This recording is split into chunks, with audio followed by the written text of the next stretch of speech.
یسوع تعلیم دیتا اور شفا دیتا ہے۔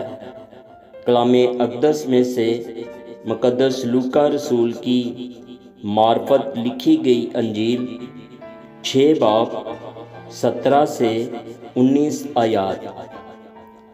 اور وہ ان کے ساتھ اتر کر ہموار جگہ پر کھڑا ہوا، اور اس کے شاگردوں کی بڑی جماعت اور لوگوں کی بڑی بھیڑ وہاں تھی، جو سارے یہودیہ اور یروشلم اور سور اور سیدہ کے بحری کنارے سے اس کی سننے اور اپنی بیماریوں سے شفا پانے کے لیے اس کے پاس آئی تھی۔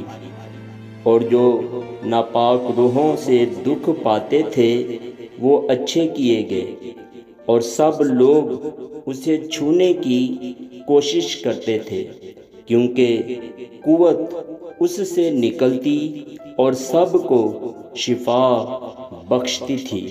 آمین۔